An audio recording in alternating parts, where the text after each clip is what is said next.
The spotlights blinked out, flooding the tent with darkness.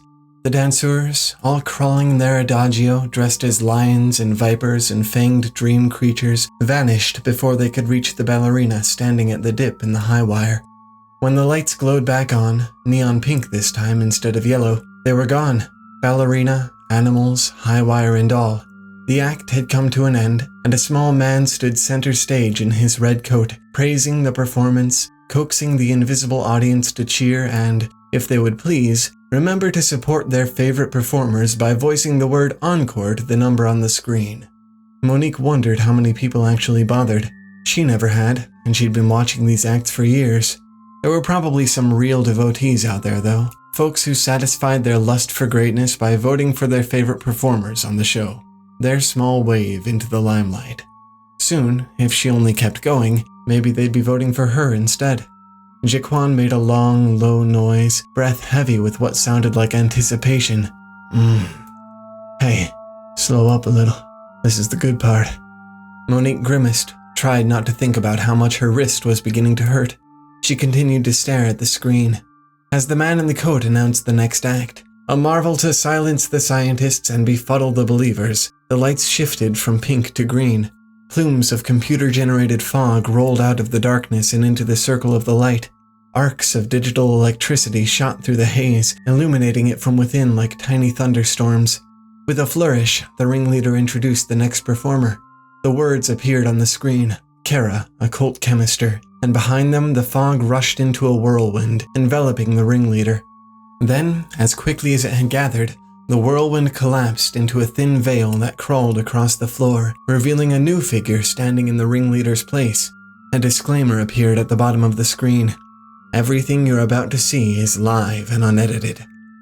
The figure stood behind a long desk, strewn with an array of outdated scientific apparatus, glass tubing, and tools whose purpose Monique couldn't begin to guess.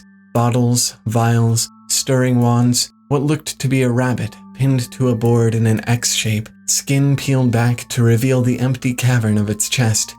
In a decidedly matter-of-fact fashion, as if the whole ridiculous introduction hadn't happened at all, the figure pulled her hair back, tied it behind her head, and set about lighting burners and pouring chemicals. Monique heard the creak of faux leather upholstery as Jaquan dug his nails into the armrests of the sofa. Yeah, he groaned. The sound left a bad taste in her mind. She thought, not for the first time, about the strangeness of this whole situation.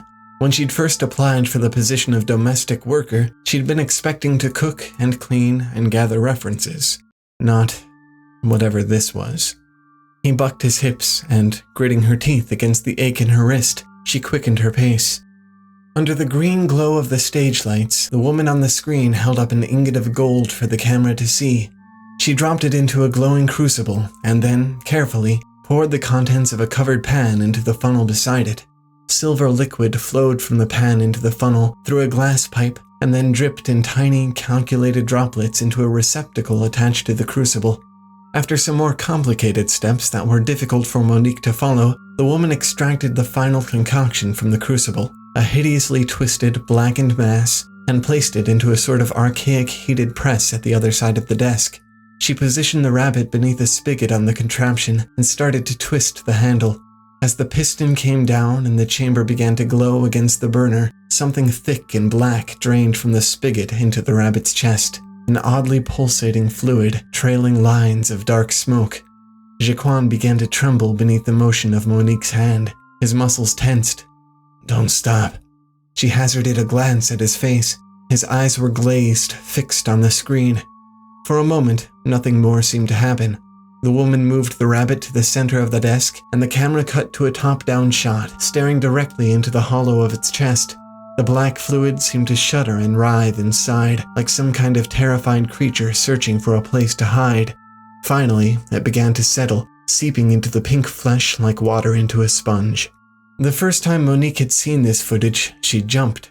Now she only looked on in grim fascination as the creature's eyelids began to flutter, as its limbs kicked weakly at the air. The woman used her fingers to pinch the hole in its chest shut, and, somehow, it stayed that way, as whole and clean as it would have been while the rabbit was alive. As the creature's muscles seized up one final time in the throes of life, so too did Jaquan's. He let out a sound that was probably meant to resemble something masculine, but his voice cracked. He didn't seem to mind. With her free hand, Monique prepared the sample tube. The rabbit rolled off its back and stood upright, chest heaving, staring about, bewildered. This was the part where the rabbit would spring off the desk and dart away into the darkness, chasing its new life. Monique could hear it happening, but she wasn't watching anymore. She was preoccupied, collecting her specimen from Jaquan. He finished into the tube, and Monique screwed on the cap. Relieved, disgusted, and wanting nothing more than to be out of the room as soon as possible, she thanked Jaquan and stood up. The vial was warm in her hand. She rolled her wrist, wincing at the tenderness. "Hold up a sec. You don't have to go so fast, girl." Monique paused but didn't turn back to look at him. "I do, actually. This stuff only lasts so long. She wants it as fresh as possible." Jaquan licked his lips. She could hear it, and she could tell by the tone of his voice that he was smiling his thin, oily smile. She shuddered. "Yeah? Well, look. I guess this is a one-time thing, but it doesn't have to be. Know what I'm saying?" She looked back over her shoulder at him. The silver graphic on his shirt shone in the light of the wall screen. Miskatonic University, it said, letters stretched wide across his belly. A tiny shaft of quartz dangled from a cord around his neck. Tattoos of glyphs, Latin verse, and other occult symbols he probably didn't know the meaning of wound up his arms and neck and cheeks, disappearing beneath the mop of his black curls. His yellow teeth grinned at her from his dark face. She meant for the expression on her face to be fierce, to show him exactly how she felt about what he was saying. But instead of that, she felt disgust creep into her features. 26 years old, living on his daddy's money, nothing better to do than obsess over magic and try to coerce the maid into putting out. Pathetic. He took a long pull on his e-cigarette and breathed out a cloud of vapor that smelled vaguely of churros. "You see that?" he said, pointing at the wall screen. The woman had moved on to her next feat, distilling mercury from thin air. Monique had seen the footage maybe a dozen times now. "It's gonna be me up there soon, pulling off all kind of crazy shit. Basically a motherfucking mage, know what I'm saying?" He chuckled, took another pull on the e-cigarette. "You're shy right now, yeah, but when I'm on top, how you gonna say no to that?" "I'll find a way," she said, walking toward the door. "I bet you will. Come back whenever you want, girl. I'll be waiting. And tell Kara I said hurry up. What's it been, like a week? Want to see that stone real soon." "Right," Monique said. She mouthed the words "fuck you" as she crossed the threshold and focused on taking deep breaths while she made her way down to the staff quarters. She rode the elevator for 13 floors before getting off and thought, as she did almost every time she took the elevator, about the absurdity of having enough money to install an elevator in your own home. Jaquan's father really had something with the window circus. Performers from all over the world on one digital stage, acts around the clock, constant entertainment. The man was a true pioneer of the industry. How does someone like that raise a person like Jaquan? Simple answer, she thought. They don't. That's what people like Monique were for. Taking care of the prince of the window circus, making sure he never had to do a thing but play video games and obsess over his magic, occult, fictional, whatever it was. The warmth of the sample tube was beginning to fade. Knowing only a thin wall of plastic was all that separated her fingers from Jaquan's fluid made her sick. She walked faster. Kara's workshop had been converted from an old staff cafeteria. The large opening in the wall, which had once led to the dining area, was now filled with an imposing roll-down steel door, which Monique lifted and slipped underneath. Except for the white glow of a computer screen and a couple of desk lamps, the workshop was dark. Usually it smelled of chemicals and cleaning agents, but tonight something was different. A certain musk filled the place. It smelled like a sheep bleated somewhere in the darkness. "Kara?" Monique called out. The smooth monotone of Kara's voice rose out of the dark. "Ah, here she is." The woman from the video emerged from behind one of the many shelving units she'd had installed, each overbrimming with jars and plastic bins covered in caution labels. "Have you brought the sample?" Monique crossed the workshop, careful not to step on any of the 1,000 wires snaking across the floor. She handed the sample to Kara, who took it in her delicate, white-gloved hands and held it beneath the nearest desk lamp. "Good," she said, after a moment of inspection. "I think this ought to do nicely. Thank you, Mona. I'm sure it must have been quite a chore to obtain. Did you do as I asked?" Monique exhaled, frowned. You mean did I jerk Jaquan off? Kara gave her a sort of somber smile. Yeah, I did it. I mean, he could have just done it himself. Seemed pretty unnecessary to me, but I don't know. This stuff is all over my head anyway. Whatever it takes to make this thing happen, I guess. That's true. He could have. But since we're refusing to let him see his philosopher's stone until it's complete, we need to maintain the illusion that he still has some control over the situation. We wouldn't want him to grow impatient and look in on what we're doing, would we? Monique shrugged. The sheep bleated again. Is that a sheep? Ah, yes. It is, in fact. A rare, genuine smile seemed to pull at the corner of Kara's mouth. The timing of the delivery couldn't have been more perfect. I've just completed my work on the other preparations. The sunstone is ready. I've mixed the sulfur, magnet, and green tutia together in a powder of the proper proportions. And, of course, the yew has arrived. Supposing all of my measurements are accurate, and they are accurate, this, she held up the sample tube, is all that remains. Shall we begin? I mean, I guess so? To be perfectly honest, I'm really not following this too well. Like, you told Jaquan you were going to make him. Monique frowned, hating the ridiculousness of the words that were about to come out of her mouth. What, a wizard, I guess? I don't know. All I've really gathered is that what we're actually about to do should make it a lot easier for me to get my act on the show. Kara placed the specimen on a tray, along with a mortar full of powder and a glass bowl filled with yellow fluid, a dull, scuffed gem at the bottom. She carried the tray into the darkness of the workshop, and Monique followed, stumbling ungracefully over the wires and scattered pieces of machinery. The way Kara drifted through the workshop, gray coat trailing behind her on a breeze that wasn't blowing, made her look like some kind of spirit. Monique shivered. Jaquan is, Kara began, setting her tray down in the darkness beside the yew, an interesting individual, infatuated with the idea of the arcane, too simple to seek it out. I trust you'll have gathered this by now. Monique nodded, thinking of his tattoos and Lovecraftian video games. He watches your performances a lot. He was actually watching it while I gathered your sample. I think your work really, excites him. A hanging lamp flickered on above the yew. Kara scoffed. Yes, that would seem to be the case. When I first received an inquiry from the son of the man who owns the circus, I was elated. When I heard him speak, less so, but still willing to teach him what I could. The sheep was fixed with a harness in an uncomfortable-looking position, as if presenting itself to a mate. Its ears were folded back. When he expressed his interest in the creation of a philosopher's stone, I knew I had an opportunity. What do you mean? Kara opened the tube of semen, carefully decanted the contents into the bowl of yellow fluid, and began to mix it with a stirring wand. If I could create a philosopher's stone, I wouldn't be fooling people with illusions of reanimated rabbits.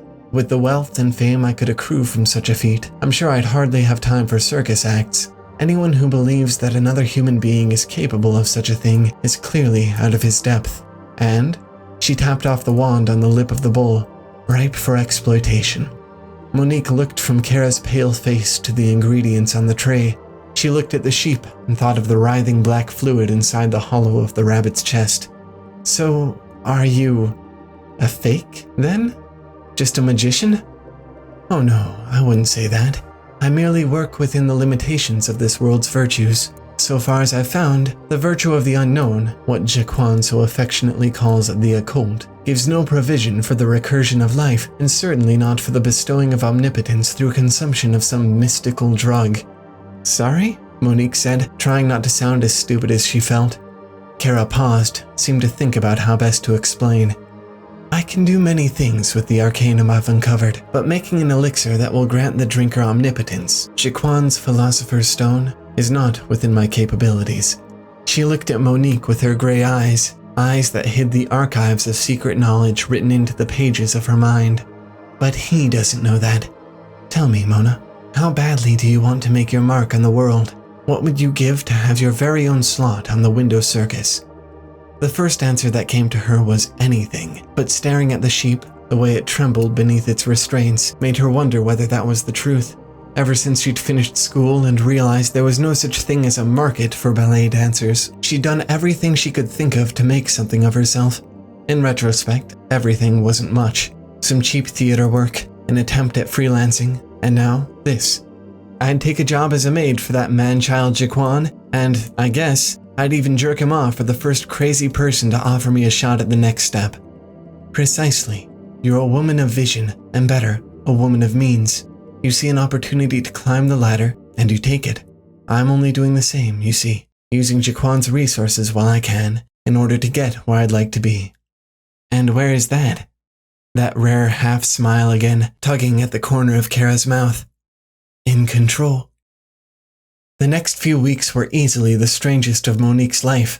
The plan, as Kara had put it, was to supplant Jaquan with something that she called a homunculus, a creature created by alchemical means, designed to look and act exactly like him, but to obey Kara's every word.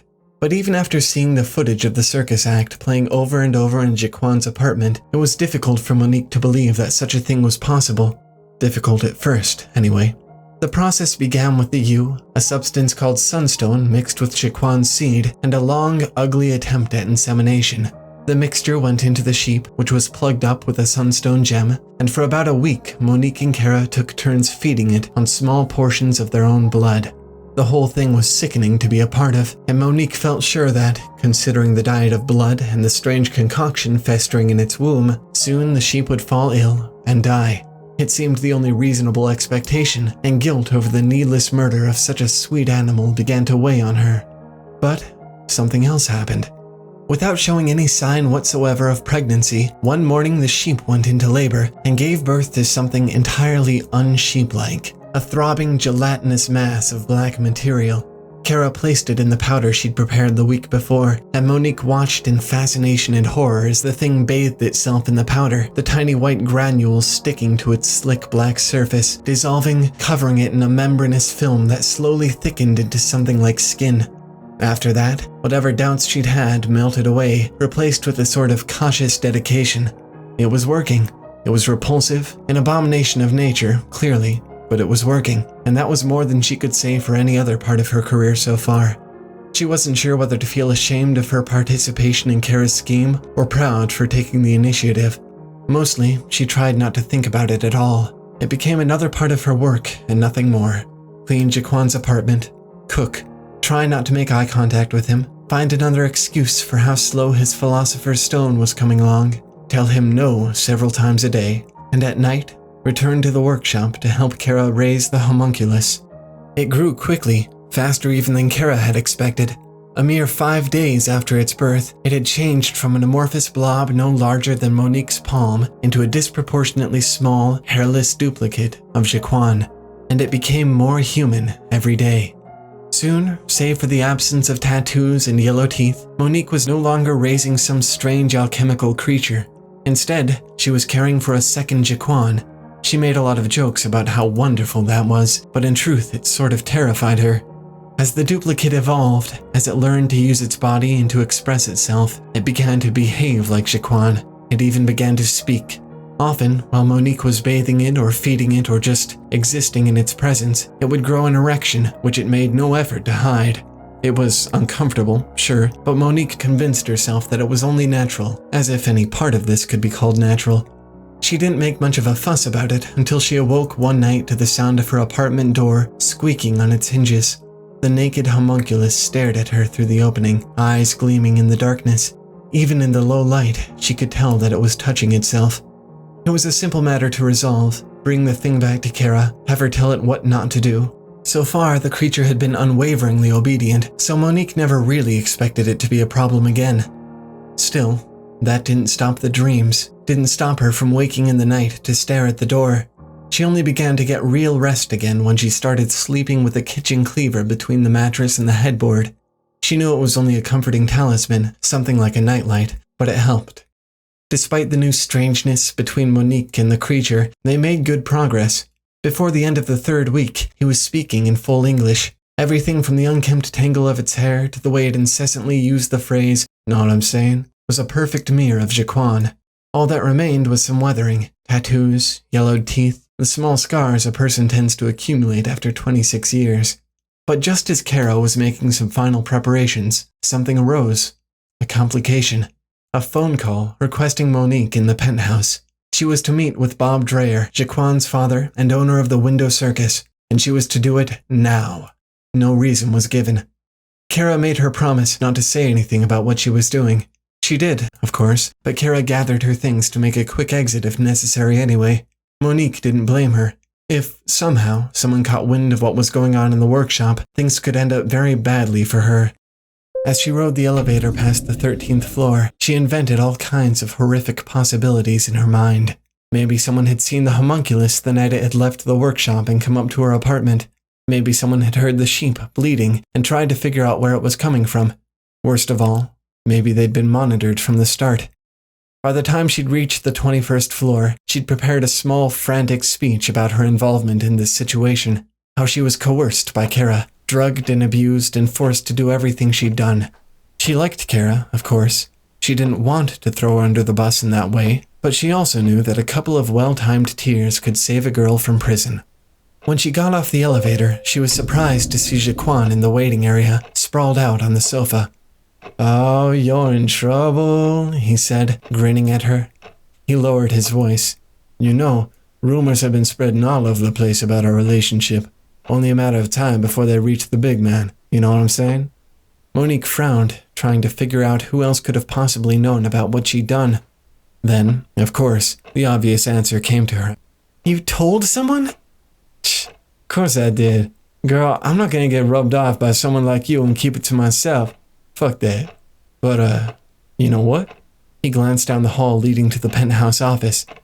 "He called us both in, so I guess he wants me to tell him what's going on, you know? So here's the way I see it." His grin widened. "You can give me some more of that, He bit his lip, nodded, made a vague shaking motion with his fist. "And you know, I could tell him that it's just rumors. Or I can just tell him what happened, and," he shrugged, "guess we find a new maid." She pinched the bridge of her nose, felt the heat rising into her cheeks. It was all she could do to walk off toward the office without screaming at him. "Fine," she said sharply. "Fine, just stop talking." She took 3 deep breaths before she made it to the door, tried to keep the color from getting into her face. God, he was pathetic, using rumors as ransom just to get another handjob. Whatever. It didn't matter. It wouldn't matter once Kara's work was finished. She stood in front of the office door, took one last breath to compose herself, and knocked. "Who's there?" said a rough voice on the other side. "It's Monique," she said, perhaps an octave higher than her normal speaking voice. Somehow, over the hatred, she was able to muster the same smile that won her this position in the first place. "Jaquan's maid?" "Oh, yeah. Come in." She pulled the door open and stepped inside. She saw Jaquan starting down the hall, but she let the door close behind her anyway. She made eye contact with him through the slit just before it clicked shut. His smug face. "Here, sit down. Now, I want to make this quick, and I want to be frank. I've been hearing some very incriminating stuff lately. Any idea what I'm talking about?" Monique frowned, shook her head slowly. "I can't say that I do. I mean," and then she thought of something else, something better than playing Jaquan's little game. "Unless," she lowered her voice, trying to look as guilty as possible. "Is this about those rumors?" Jaquan's father laced his fingers together expectantly and slumped backward into his chair. "It is indeed. You have anything you want to tell me?" Jaquan stepped into the room and dropped into the chair beside Monique without saying anything. He nodded at his father, cast a sideways glance at Monique, smiling that oily smile. "Well, I don't like it, but if you want. A lot of people have been talking. It's not my place to comment on this stuff, so I didn't bother saying anything. I just thought," she shrugged, "you know, you'd work it out between you." Bob raised an eyebrow at her. "I mean, we all know how interested in fantasy stuff Jaquan is. He's definitely eccentric." She allowed herself a petite laugh for effect. "But all this talk about him breaking the bank and buying some..." She frowned, looked at Jaquan, who was staring at her in disbelief. "What was it? A personal magician? I don't think it's anything to be concerned about." Bob's head cocked backward, face scrunched up in confusion. "Magician?" He looked at Jaquan. Jaquan turned from his father to Monique, mouth open as if he were trying to form words and failing. Monique gave him a confidential, knowing smile. "Oh, I thought that's what you called us in for.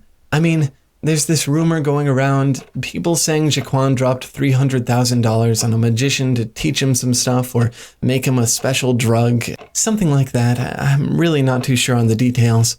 Bob slammed a hand down onto his desk. $300,000? God damn it, Jaquan, we've talked about this. Are you trying to get cut off? Because let me tell you, you are damn close. Jaquan didn't say anything. Instead, he receded into himself, shoulders hunched, slouching. Monique had never seen him this way. It almost looked as if he was melting. If she were alone, she would have laughed. Since she wasn't, she shook her hands at his father and said, "Oh, no, please. I see Jaquan every day, and I'm pretty sure it is just a rumor. As far as I know, that money went into purchasing an act on your show. It seemed like a good investment to me, but I really don't know much about this stuff." Bob sunk back into his chair, seeming to consider this. He pursed his lips and nodded. Yeah, that's all fine then. I mean, I brought you both in here for some other damn thing, but my God, you know what? It looks like I need to stop listening to gossip. I'm gonna give myself an aneurysm. He gestured toward the door with one hand, rubbing at his temples with the other. All right then, go on. Get out of here. Gotta get back to work. Jaquan beat Monique to the door and stormed down the hallway like a child sent to his room. He cast a backward glance as he boarded the elevator, shaking his head, muttering under his breath. Bitch was the only word Monique caught, and it made her smile. Good to have won this little battle, or whatever it was. Maybe he would stop trying now. She was still trembling as she made her way back down to the workshop. It was a strange feeling to know that she had any measure of power over Jaquan.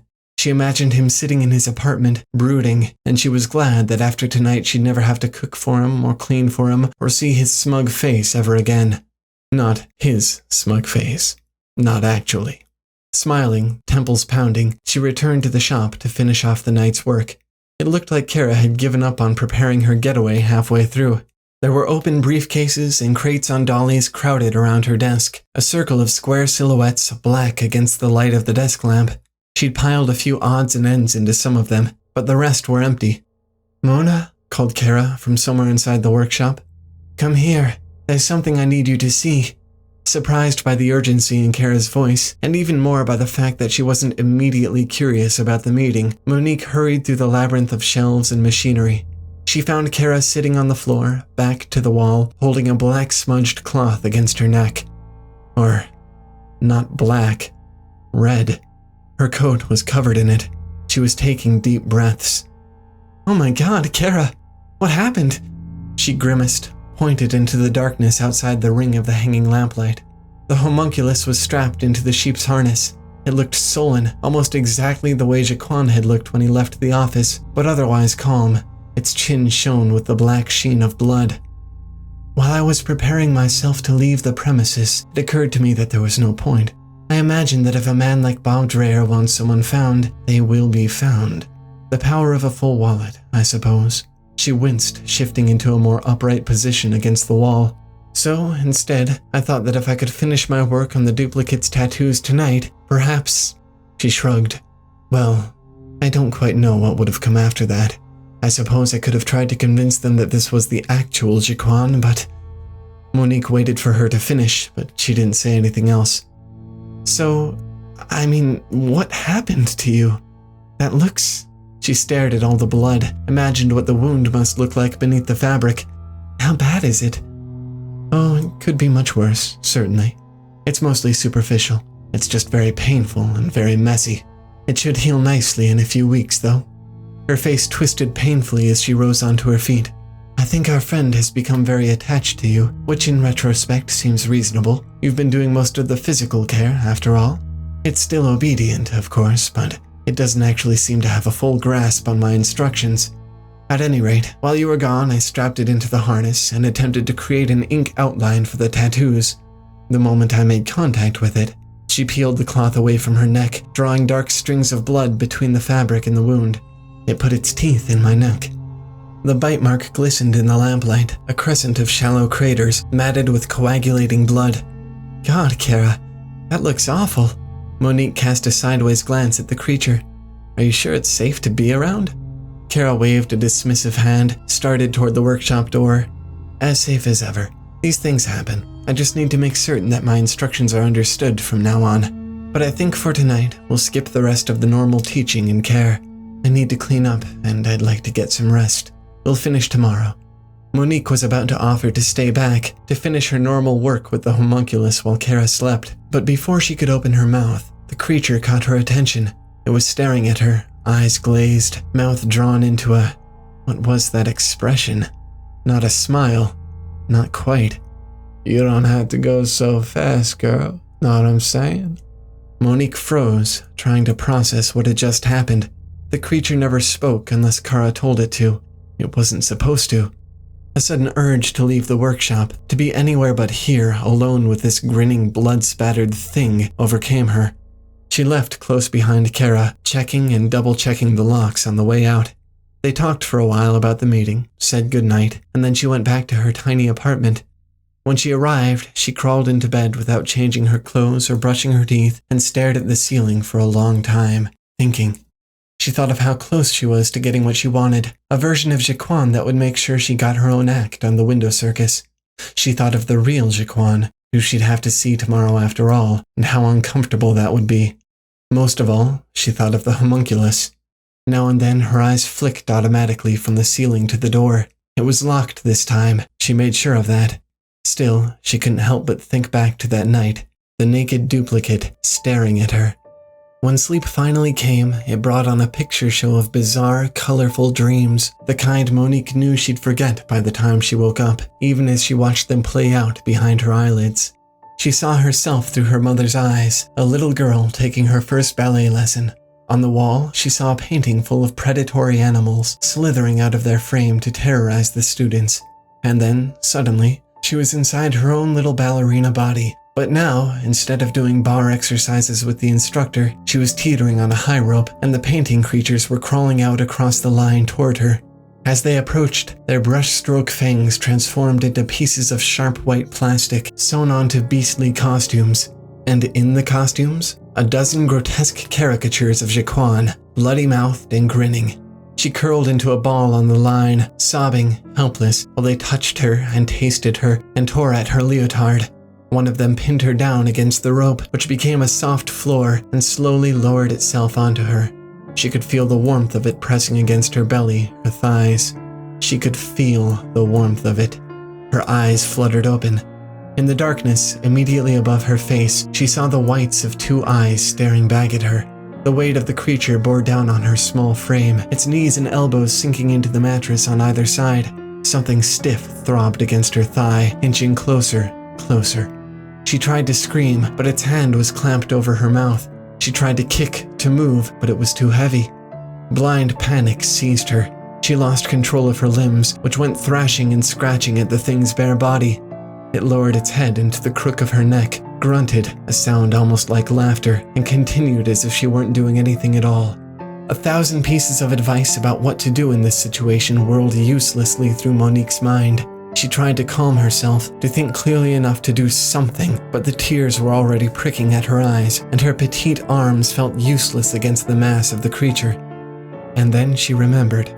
Without any reservations about ruining their weeks of preparation, any thought as to what Kara would think of it, Monique slipped her hand beneath the pillow, reached into the space between the headboard and the mattress, and withdrew the kitchen cleaver. The first cut was nothing, a prick in the creature's side.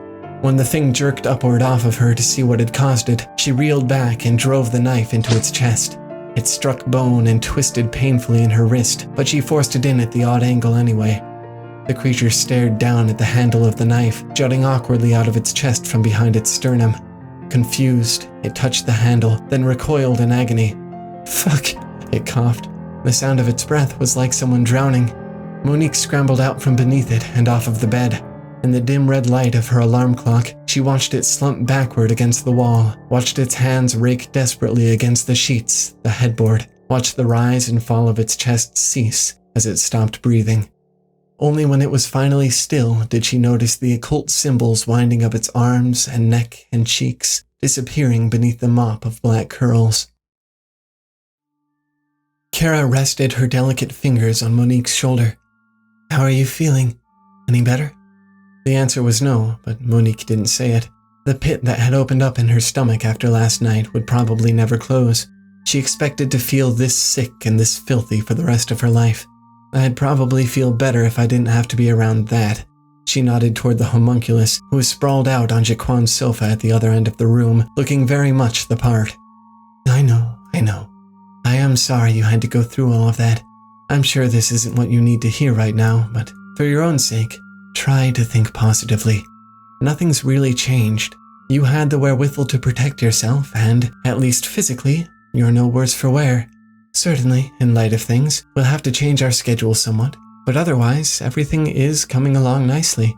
Monique frowned and turned away from the perpetually repeating circus act playing out on Jaquan's wall screen.